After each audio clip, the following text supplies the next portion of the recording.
This is Tokens. I'm Lee C. Camp. I grew up thinking that ingrained in the Bible was this idea of not only male headship as the background noise of the Bible, but that it was actually at the forefront of God's calling. That's Dr. Beth Allison Barr, professor of history and associate dean at Baylor University, and author of a new book entitled The Making of Biblical Womanhood: How the Subjugation of Women Became Gospel Truth. It wasn't until really my late college, probably early graduate years, that I began to realize that what I thought was distinctively Christian looked very much like the rest of the world. Complementarianism is patriarchy. It's Christian patriarchy, but it's a new word for it. Dr. Barr is making a provocative argument that I sum up this way. Conservative American Christianity has insisted we must not let the wider culture determine what we think or do. And yet, she argues, it's done exactly that. It's precisely on the issue of the subordination of women that the conservative American church has been so deeply shaped by the broader culture. Christians have then read patriarchy back into the prescriptions of the New Testament, when in fact, the New Testament actually challenges patriarchal practices and assumptions. Or we might put it this way. In fighting the culture wars by advocating for the subordination of women as biblical truth, the patriarchy of the church is actually undercutting biblical Christianity rather than defending it. I believe as Christians, we are called to be different from the world, but in the way we treat women, we're not any different. Christianity isn't telling us to do what the world is doing in regards to women. It's telling us, to do it the way of Jesus. It's a provocative and compelling argument. Our interview here will not and cannot answer all the questions you might have about particular biblical texts, though she does address several in the interview. But she does provide a historical and cultural context out of which to ask different sorts of questions. All this is coming right up. Dr. Beth Allison Barr is a professor of history and associate dean of graduate studies at Baylor University, received her BA from Baylor and her MA and PhD in medieval history from the University of North Carolina at Chapel Hill. Dr. Barr has been a contributor to The Anxious Bench, Christianity Today, and The Washington Post. Her research is focused on women and religion, especially in medieval and early modern England. Today we're discussing her newest book, The Making of Biblical Womanhood: How the Subjugation of Women Became Gospel Truth. Welcome, Professor Barr. Thank you. Thanks for having me. Yes, a delight to have you. Finishing up the end of a semester there in Waco. Yes, we have graduations today, tomorrow, and Saturday, so busy time on campus. Yes, indeed. Well, we're glad to spend some time with you at the end of the semester. But, coming off of final exam time, I thought it might be fun if I could start with giving you a pop quiz and asking you, because a number of people, I think your students might appreciate me doing this, but given that a number of people listening may not know some of the basic terms that we're going to be working with a lot, I think what I'd like to do is to start, Sure. If you would give us kind of quick replies to definitions of some terms, and then maybe give us one of your favorite historical examples of that and or a contemporary example of that. So how's that pop quiz sound? That sounds good. Let's see if I pass it. Okay. Let's see how you do. All right. First one, patriarchy. What is patriarchy? Yeah, patriarchy is a system that values women as less than men. And it persists in almost every culture and every historical time period, although it persists in different ways. A good historical example of that is the wage gap. We think about how women make 75 cents to the man's dollar for the same job. And this is actually something that has persisted throughout history. In fact, as far back as the 14th century, we know that the wage gap between what women were doing for the same jobs as men was exactly the same as it is today.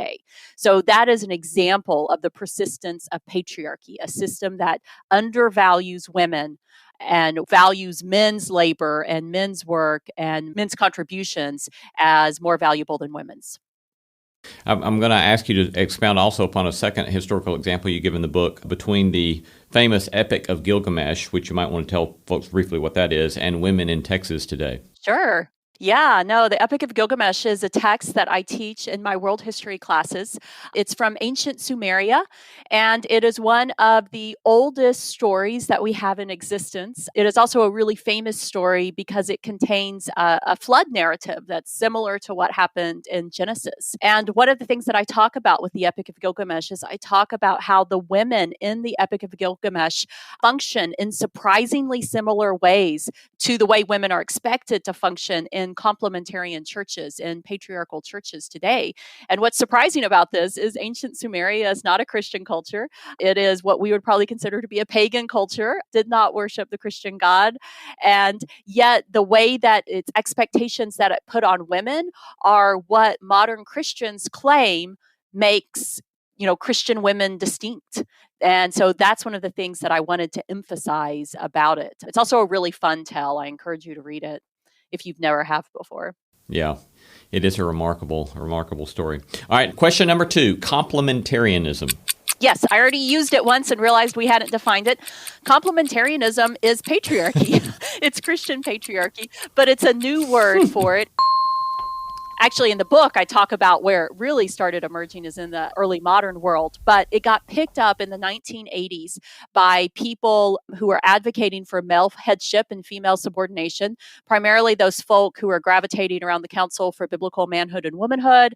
Anyway, involved in those theological debates, you can think about Wayne Grudem, you can think about Al Mohler, and the word complementarity was to describe what they argued was the distinctive that women and men are divinely ordained for distinct roles that complement each other, but yet within them is an inherent suppression of women, that women's distinct God-given role is to be under masculine authority.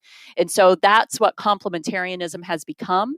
There were a lot of notable advocates of male headship that actually didn't like the term complementarity. Complementarianism is simply a pretty word for Christian patriarchy. Egalitarianism, number 3. Some people say that egalitarianism is the opposite of patriarchy or the opposite of complementarianism, but that's actually not true. The opposite of complementarianism or patriarchy would be matriarchy, which is not what I'm advocating for. Egalitarianism or mutuality is simply the idea that women and men are made equally in the image of God and that God gifts us equally. That it is not based upon our sex that God gives us our callings in ministry or gives us our callings in life. And while there are distinct things that make us women and make us men, those aren't necessarily connected to the callings that God gives us. So God uses women as preachers just like God uses men as preachers. And God uses men as elementary school teachers as well as God uses women in these ways. So that's simply what egalitarianism, mutuality is. And it's also saying that in the marriage relationship that women and men are called to submit to each other as to the Lord. And it doesn't emphasize a hierarchy where one is always wielding authority over the other. Yeah, that seems to me to be a terribly important point that, one, you're not arguing for matriarchy. That is, you're not arguing for any sort of hierarchy, but that the alternative in Scripture is a sort of mutual submission that is defined by the way of Christ. That's exactly right. So I was trying to think after reading your book, which I've just found terribly helpful, and I think there were quite a number of times where you opened my eyes up to areas that I had been completely unaware. Many of the medieval texts that we'll talk about here in a bit being among them, as well as some alternative ways to interpret some of the Pauline texts that I had not yet come across. I think that your whole thesis as well, the way you couch your argument, I think is particularly provocative. So let me see if I can give you a quick summary of what I hear you saying, because I think it's a particularly provocative way you're posing your argument. Namely, that conservative Christianity has argued we must not let the culture determine what we think or do, and yet you're arguing that with regard to this question, that we've drunk so deeply of patriarchal assumptions that we've been deeply shaped by the culture even while we're saying we should not be shaped by the culture around issues around patriarchy. Yeah. Is that a fair way to summarize kind of a lot of what you're getting at? That is an extremely fair way to summarize that. I believe as Christians, we are called to be different from the world, but in the way we treat women, we're not any different. So that's what I'm trying to get folk to recognize. Yeah. So that complementarianism and so-called biblical womanhood are themselves historical and cultural products of patriarchalism. So the fact that you kind of give us so much historical material to work with, I think, is particularly helpful in helping us see that. So will you talk to us a little bit about the ways in which you've learned through your historical study different possibilities than what we have presumed to be biblical? Yes, that's a good question. So as I said, in many ways, I grew up in a complementarian structure. I grew up with reading the text the way that so many of my evangelical friends still read the text, with thinking that ingrained in the Bible was this idea of not only male headship as the background noise of the Bible, but that it was actually at the forefront of God's calling, that God had gifted men in a way that was distinctly different from women, and that women were not supposed to usurp those leadership roles. And I was taught that that was actually in the Bible. It wasn't until really my late college, probably early graduate years, that I began to realize that what I thought was distinctively Christian, as I said, looked very much like the rest of the world. And it caused me to start thinking more critically about some of those texts that I had been told, indicated that women were to be under the authority of men. And of course, one of the big ones is Paul, and thinking about Paul and what Paul is writing about women. And one early scholar in my life who had a great impact on me, he's a former scholar at Baylor. He's now retired, but his name is Charles Talbert. And when I was a very young faculty member at Baylor, in fact, I was a postdoctoral fellow in the religion department at Baylor, and I had lunch with him, and I was talking with him about how I'd been teaching in my church history class, and we'd been talking about the Roman world, and I'd been talking about women's roles in the Greco-Roman world, and I had been talking about the Oppian Law. Let me insert a bit of commentary here. She's referring to the Oppian Law, which was passed about 215 BC. The Roman Empire had recently been handed a grave defeat at the hand of the general Hannibal. It had been their greatest military defeat to date. They were cash-strapped, and in an effort to raise cash, they did a number of things, one of which was passing the Oppian Law. Women could no longer dress in luxurious clothes, ride in carriages in Rome except on special occasions, or possess more than half an ounce of gold. They wanted the women not to extravagantly spend wealth and instead spend it more on Rome. Rome won, came out of the war victorious, and then, a number of years later, the law had not been yet repealed. The women grew tired of the restrictions, and they began to display that they had had enough. They protested, they blockaded the streets, even the pathways to the Forum, demanding that the law be repealed. One consul, Cato the Elder, opposed repealing the law, says Dr. Barr. Now listen to this passage from Cato the Elder, insisting that the law not be repealed. And if you've not yet recently read 1 Corinthians, where Paul tells the women to ask their husbands at home, you might find this language shockingly parallel. Cato the Elder said this, "At home our freedom is conquered by female fury. Here in the Forum it is bruised and trampled upon, and because we have not contained the individuals, we fear the lot. Indeed," he says, "I blushed when a short while ago I walked through the midst of a band of women. I should have said, what kind of behavior is this, running around in public, blocking the streets and speaking to other women's husbands? Could you not have asked your own husbands the same thing at home? Are you more charming in public with others' husbands than at home with your own? And yet it is not fitting, even at home, for you to concern yourselves with what laws are passed or repealed here." And listen to how Cato's speech goes on to exhibit the sort of patriarchy that was accepted in his day. "Our ancestors," he said, "did not want women to conduct any, not even private business, without a guardian. They wanted them to be under the authority of parents, brothers, or husbands. We, the gods help us, even now let them snatch at the government and meddle in the Forum and other assemblies. What are they doing now on the streets and crossroads if they are not persuading the tribunes to vote for repeal? If they are victorious now, what will they not attempt? As soon as they begin to be your equals, they will have become your superiors. That is the background of the Opian Law. Back to Dr. Barr. I've been talking about women's resistance to various things. And so I was talking about the Opian Law. And I told Charles Talbert, I said, every time I read that passage, it reminds me of Paul. And the passage is, women don't talk out in public, but ask your husbands privately at home. Women are to be silent in the churches. So that passage in 1 Corinthians 14. And it is very similar to what is said by a famous orator speaking against the women who are protesting the Opian Law in Rome. And he says, why are you running around in the streets? You need to be at home asking your husbands at home. Women are not supposed to lead or be out in public. And so I told Dr. Talbert, I said, every time I read that, it reminds me of Paul. And he just looked at me and he said, do you know why that is? And I thought about it and I was like, you mean, is that a Corinthian quotation? Because what we know in Paul, what we know in Corinthians, especially, that Paul has a strategy where he quotes the things that are happening in the world around him, and then he refutes them. And we see him doing, this especially in 1 Corinthians 6 and 7, and scholars mostly agree this is what he's doing in 6 and 7. And so it was this real epiphany to me because I was like, is that what Paul's doing in 1 Corinthians 14? And so it was a way, it changed because suddenly I realized that I might have not been entirely understanding what was going on in Paul, but it also made me see how there was a different way to read the text.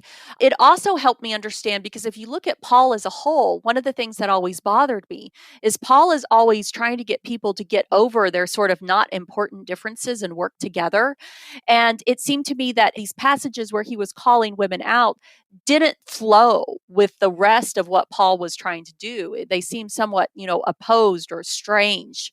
And so suddenly I realized that if Paul is actually not telling women to be silent, but he's speaking against the Roman culture, that actually fits much more with Paul himself.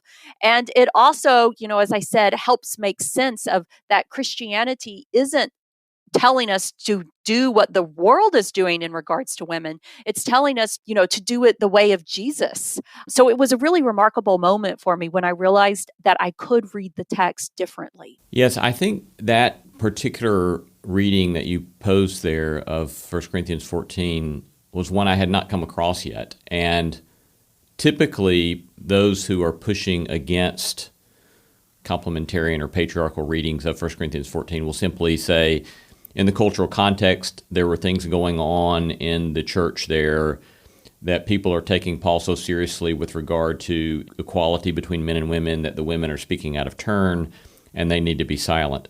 But this notion that he's actually quoting a Roman law text or alluding to a Roman law text as the text he's setting up to argue against is a particularly helpful sort of possibility, I think, in interpretation there.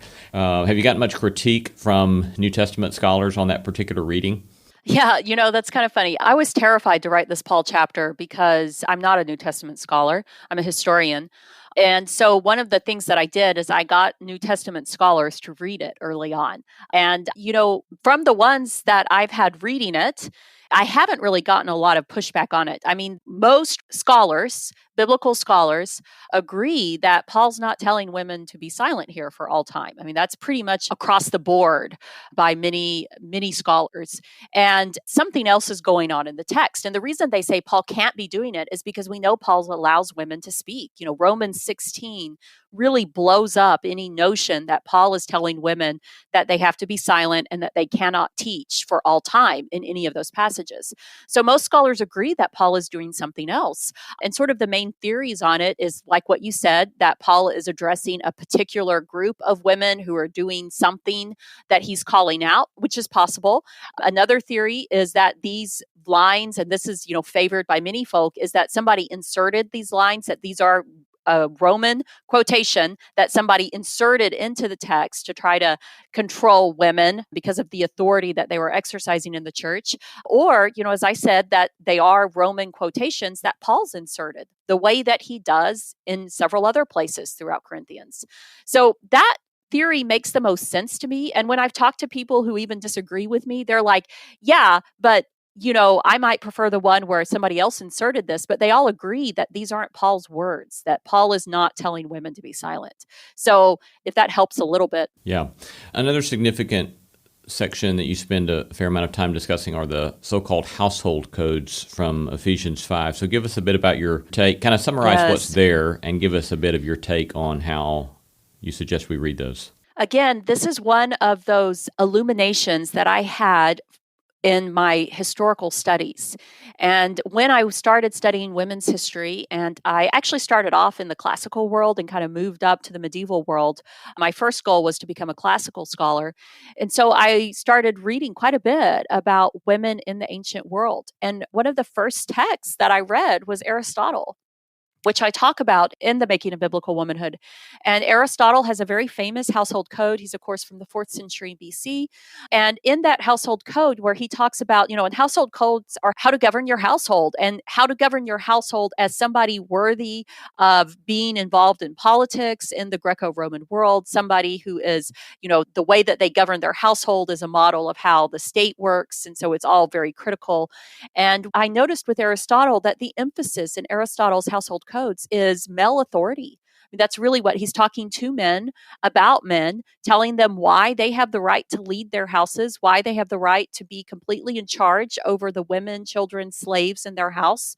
And in fact, Aristotle says that the condition of men is to lead and the condition of women is to obey. And so it's this very patriarchal household code. And most of the household codes that we find in many other Greco-Roman texts, they mimic this very patriarchal approach that we find in Aristotle.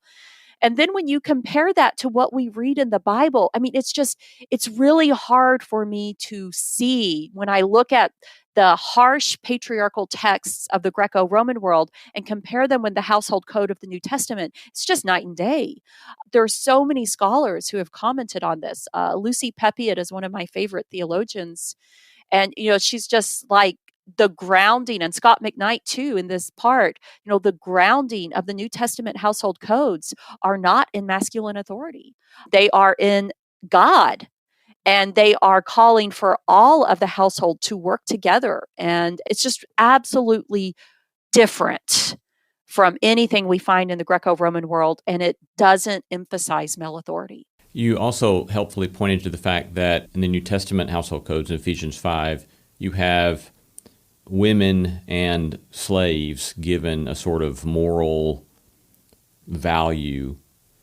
The fact that they're acknowledged and the fact that they are given instructions on how to behave is itself an alternative to the Aristotelian sort of household code as well. Right. No, exactly. And I think that's one of the things that I think really makes it clear that the household codes are not emphasizing masculine authority because of how they bring women, children, slaves into the conversation. And so many scholars have also noted that if the household codes are read literally in regards to women, they also have to be read literally in regards to slaves. And this is something that I think we would all react against. We would say that this is clearly not what's going on. And, we can even think about the case of Onesimus, et cetera, who is treated very differently, the way that he is brought into the household, even as a slave.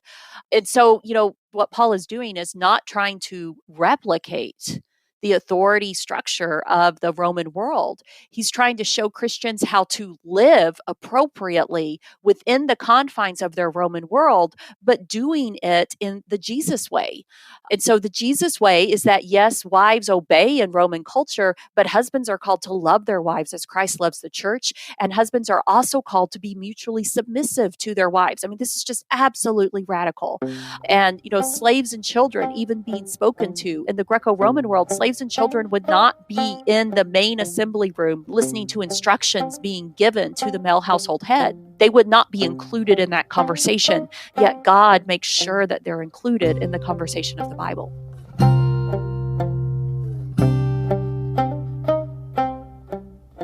You're listening to Tokens, Public Theology, Human Flourishing, and the Good Life. We are most grateful to have you joining us.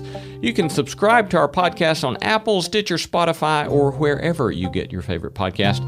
We would be most appreciative if you'd wander over to Apple Podcasts online and give us a good review. Tell folks what you like about the show. Please go over and do that right now. It'll only take you about a minute or two. We always love hearing from folks and grateful for your feedback, which you can send to podcast@tokensshow.com. This past week got some delightful correspondence from Dr. Andy Polk, professor of Middle Tennessee State University. Congratulations to him on his new book coming out from Cornell University Press entitled Faith in Freedom, Propaganda, Presidential Politics, and the Making of an American Religion. You've been listening to our interview with Dr. Beth Allison Barr on her book, The Making of Biblical Womanhood, How the Subjugation of Women Became Gospel Truth. Coming up, we'll hear more from Beth about the ways in which our notions of biblical interpretation may be challenged through the lens of egalitarianism, as well as some of her own personal experiences with the power of the patriarchy. Part 2 in just a moment.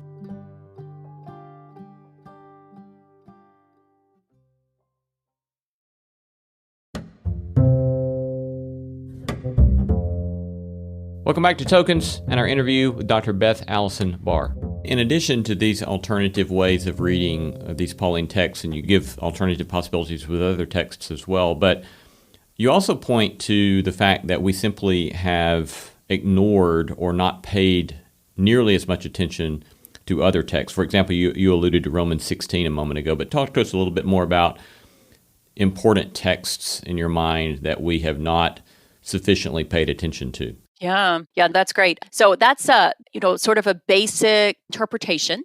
One of the things I think I say is, consistency is a strategy that is encouraged when we think about interpreting the Bible. And when we think about women in the Bible, we have to realize that if Paul is allowing, like in Romans 16, which I do think gets not the attention that it should. And I think a lot of that has to do with our English Bible translations today that have worked really hard to de-emphasize women's roles in Romans 16. But if we actually look at the text, and what it says, it puts women in all of the highest leadership roles in the early church. We have a woman called out as an apostle. We have a woman called out as a deacon. We have women as house church leaders. And so, in fact, more women than men in Romans 16 are described by their ministry.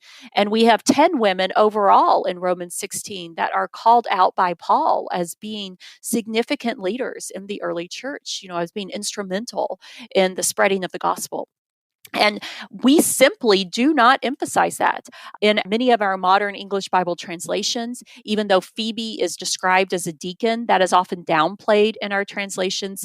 We have footnotes that say, even though she's called a deacon, what that really means is that she's a servant, and it doesn't give her the same leadership as the male deacons. That is something we read into the text. There's nothing in the text that suggests that she wasn't serving as a deacon, just like the male deacons. And in fact, Carolyn Osek and Kevin Madigan tell us that she is the only named person serving in a deaconate role at a church. There are other deacons that are mentioned, but they're not associated with the church. And so she's our first one that's associated with the church at Syncria. So, that's a text that we just absolutely overlook. We also overlook Junia as an apostle. This has been a very problematic text for people who try to support male headship. This is Romans 16:7, and it's ironic to me because I think of Dorothy Patterson's words where she says that people who try to argue for women to have leadership in the church, that they have to do strange things to the text and gymnastics. And I'm like, oh my gosh, they have had to do so many strange things to the text to try to write Junia out as an apostle, because the text says Andronicus and Junia, who are prominent among the apostles. And so the two ways that we have tried to write them out, is first with Junia, we tried to change her name to Junius. We tried to make her a man. And this happened in the 19th century, primarily to minimize female leadership, because people are like, she can't really be an apostle because women can't be apostles. So she's going to be Junius. There's no textual support for her name to be Junius. We don't even know the name Junius exists in the early Roman world, whereas there's a lot of Junias.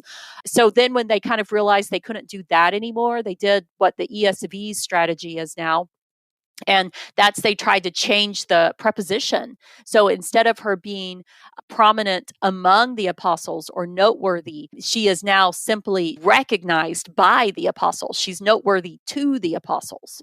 And so by changing that preposition, they make her, instead of being one of the apostles, they make her just a woman that the apostles know. And so that's the new strategy, to try to write her out. It is also not textually supported. The strategy didn't come about until they were trying to figure out how to minimize her role as a leader. So, I think Romans 16 by itself shows us that we cannot cut women out of leadership and teaching in the church, because women were in leadership and teaching in the early church. So that's one text. The minimization of it has had significant implications for women. This conversation brings up something that here is a parenthetical, but I think it's a terribly important parenthetical question, observation.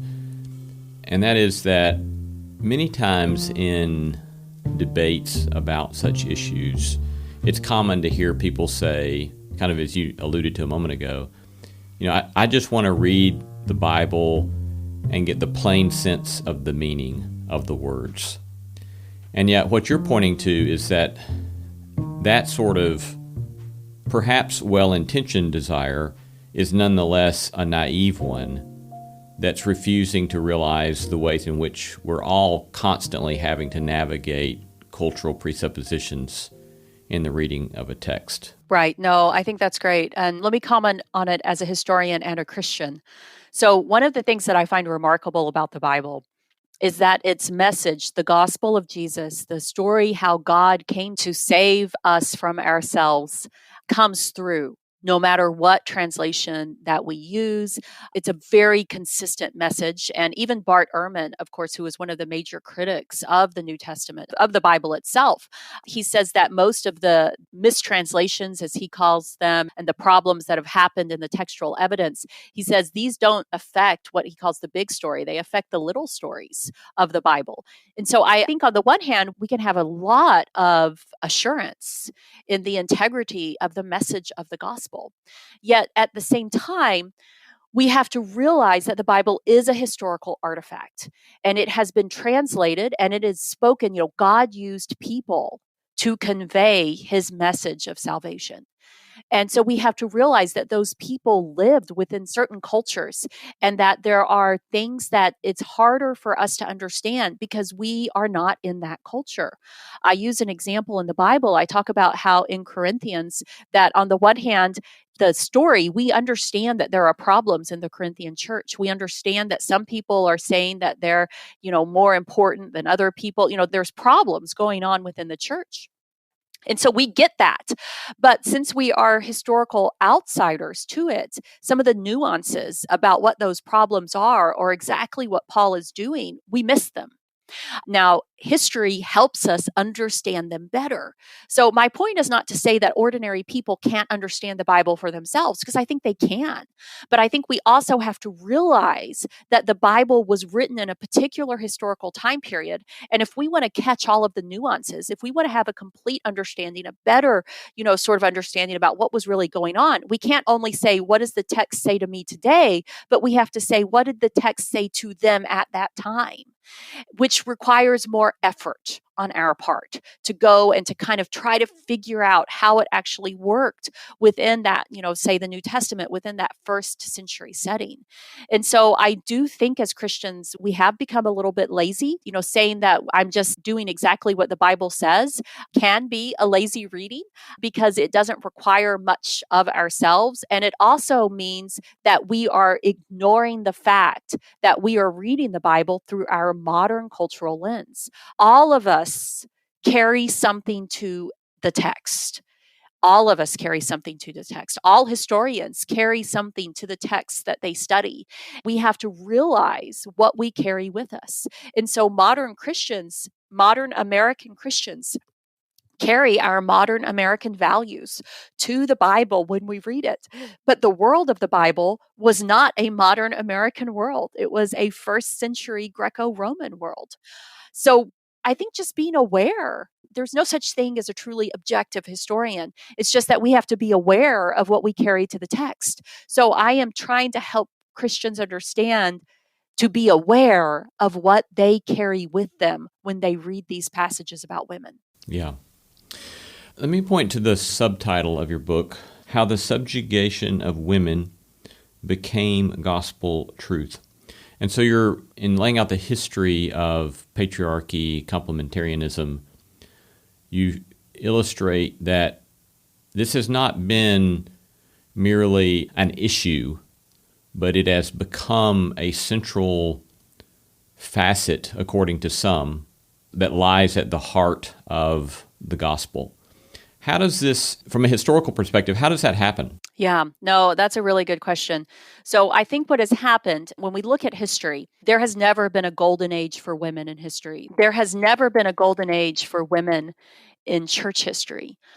So I think that's important to remember. I'm not advocating for the fact that patriarchy did not exist, because as a historian, I know that patriarchy has always existed. I think it's a product of civilization, of human civilization. We have to be aware of that. But what we do see is that there has been a shift in how the church has understood patriarchy. And whereas, in some sense, patriarchy was part, like, let's take the medieval world. One of the historians that I quote in the book, Nicolas Beyrou, and she's a very good French medieval historian who works on medieval religious folk, including on sermons. And she remarks how, these medieval theologians knew the Pauline text. They knew that women be silent passages, but they believed those passages applied only to wives, because wives were legally under the authority of their husbands. And so women who were not wives, Paul didn't apply to. I mean, it's really kind of an interesting concept if you think about it. And so we can see in that medieval worldview that female subordination was not considered to be part of the gospel. It was a condition for some women. It was a human condition of this life. So what happened in the modern evangelicalism, which is just absolutely fascinating from a scholarly perspective, is that this idea of female subordination got attached to the gospel itself. And in fact, we can think about the words of people like Tim Keller, who said that even though he thinks that people who don't believe in male headship are still Christian, he says that he thinks that they have a looser understanding of the text, that they've had to do something to the Bible, which makes them not as good Bible readers and not as faithful Christians as those who adhere to male headship. And so there's this idea that the truest sense of understanding the Bible, the truest sense of understanding the gospel, is only for those who believe in male headship and female subordination. So where did this come from? How did this idea come from? I think it was born in the post-Reformation world. One of the things that the Reformation theology did for women is that it really did elevate them from the medieval view in which women were seen as broken. There's something wrong with the female body in the medieval view, which is what they inherited from the Greco-Roman view. And the Reformation says, no, women are made equally in the image of God. And I write in the book, something that I honestly believe. Reformation theology should have set women free, but it didn't, because the church allowed the patriarchy of culture to creep back in. So Reformation theology says women are equal to men in the eyes of God, that we are both made in the image of God. But yet in the practice, because of the practice of patriarchy, the church, if you actually follow Reformation theology, you can't write women out of leadership, because you've said that they are equally created in the image of God and equally called by God.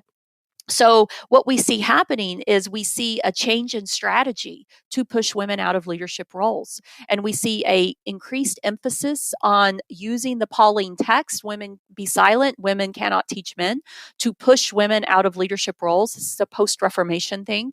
And then you could think about, in the 19th century, when we have the rise of suffrage and we have women fighting to get the right to vote, to get the same legal and economic rights as men. It seems to me it's no surprise that we also begin to see an emphasis in the church on trying to de-emphasize women's leadership in the Bible. It's in the 19th century that we start to see Junia written out as Junius, and we start to see this great increase on the household codes, and that women are to be always under the authority of their husbands.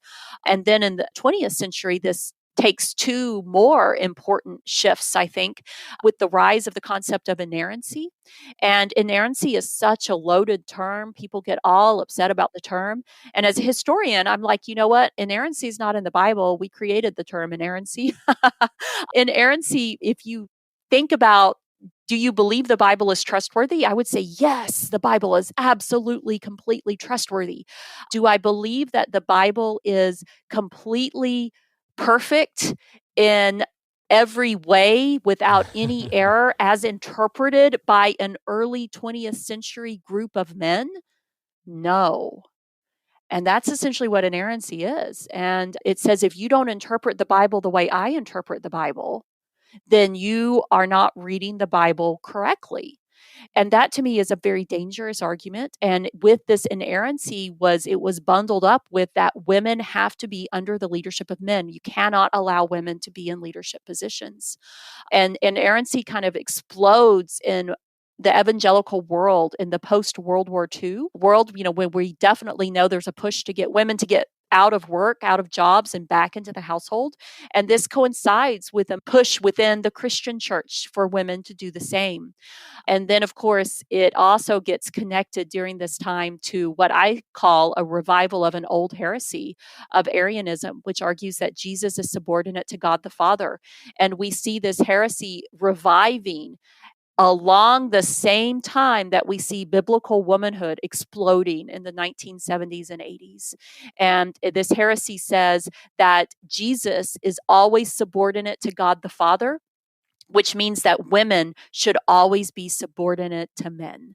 And this is a dangerous heresy, and it is shocking to me how, Christians who argue that you have to do something fast and loose with the text to allow women in leadership are doing something fast and loose with the Trinity to try to emphasize male headship. Yeah, that's fascinating. So this is not a merely academic set of questions for you, as you indicate in the book. This personally, you indicate a very personal impact upon you and your husband because of your seeking to question some of this. Yeah, this did become deeply personal. And like everything in ministry, it was complicated and got messier than we ever intended. My husband and I have been in ministry together all the while that I've been in academia. We got married 10 days before he started seminary at Southeastern Baptist Theological, and I started a PhD program at Chapel Hill, the University of North Carolina at Chapel Hill. So we've walked this road together all of our lives. We've been married now 24 years. So it was sort of gradual within our lives as I began to have more of a disconnect between what I found being taught in my church about complementarian roles and what I began to see was not actually something in the Bible, but was something founded in history. And these were conversations my husband and I started having. I think, even though we both originally were complementarian, I would say we were probably pretty soft complementarians. We kind of gave credence to male headship and, a senior pastor of a church, a man, but we, both of us agreed that women could teach and women could do all sorts of other things in the church. But what happened to us is as our ministry progressed, we began to see a tightening in the complementarian world on what women could do in the church. We began to see sort of, and you can see this with tracing the rise of biblical manhood and womanhood with the Council for Biblical Manhood and Womanhood, the popularity of John Piper and Wayne Grudem's book, Recovering Biblical Manhood and Womanhood. What women could do in churches began to get smaller and smaller and smaller. And this bothered both my husband and I. Of course, we were also in youth ministry, and we had great concerns about telling 13-year-old boys that there was something innate about them that allowed them to have teaching authority over grown women. And, there's something dangerous in that. You can say, there's something innately about men that makes them able to have this. So we began to be concerned about this as it grew in our ministry. And so mostly our strategy was to try to avoid it, to not directly contradict the church, but to also not teach it or support it. And so that was sort of our strategy for a long time. until it became more and more oppressive within our church. And it was also when I sort of hit the wall where I was like, I just can't support this anymore. And my husband hit that wall with me. And so we made a really hard decision. And it wasn't the only problem in the church, but it was part of it.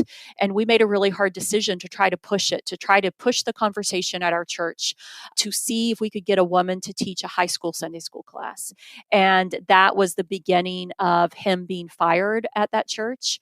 And it caused a lot of trauma within our life. And it also caused me to finally realize that I couldn't be silent anymore, that these teachings about women were not only not biblical, but they were harmful. They were harmful to the gospel of Christ. Near the end of her book, Dr. Barr explores another way in which all this relates to her personally in the rise of the Church Too and Me Too movements. She argues that we must no longer ignore the apparently increasing correlation between complementarian structures and abuse of women. Often this correlation, she suggested, is dismissed simply as an example of men within those systems as not acting appropriately within those systems. Yet, she argues, those systems do not give voice to women in the same ways as they give voice to men. Women's concerns are therefore more likely dismissed. More, she insists, when a system tells, for example, 13-year-old boys that they have an innate teaching authority over adult women, this inevitably leads to the conclusion that there is something preferred to male bodies over female bodies, and thus to all manner of problems.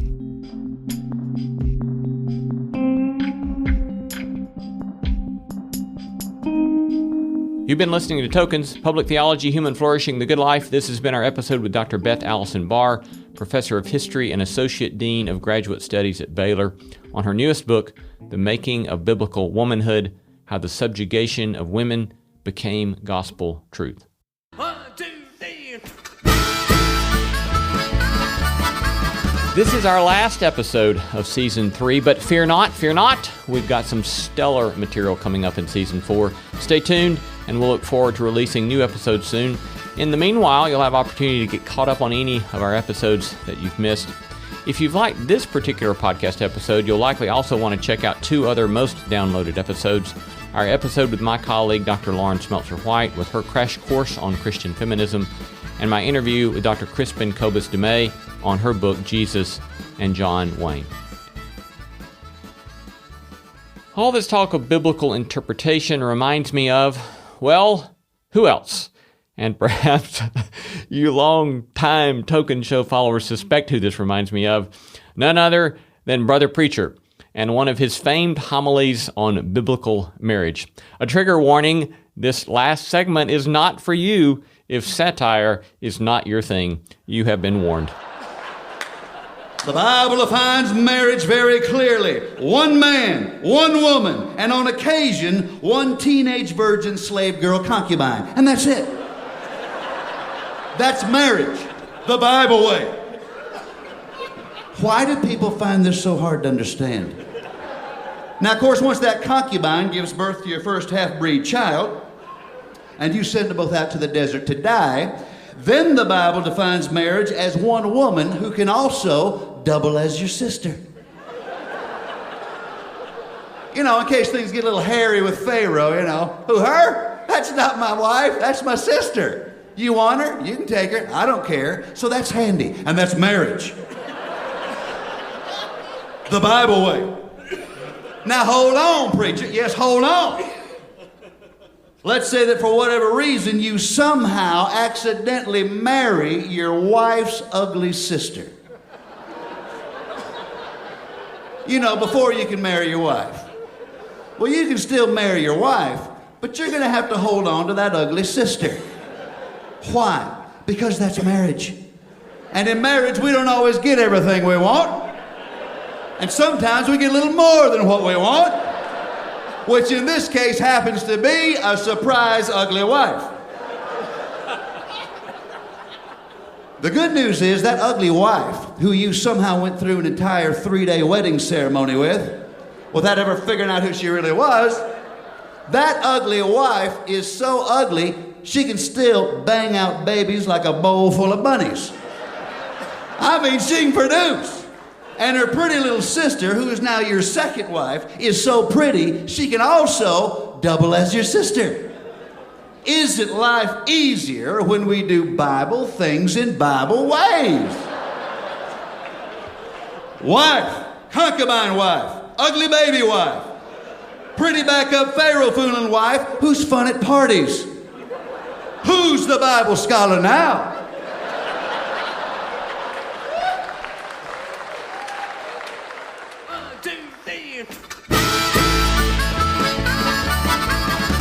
Our thanks to all the stellar team that makes this podcast possible. Christy Bragg, Jacob Lewis, Ashley Bain, Leslie Thompson, Brad Perry, Tom Anderson, and Carrie Harmon.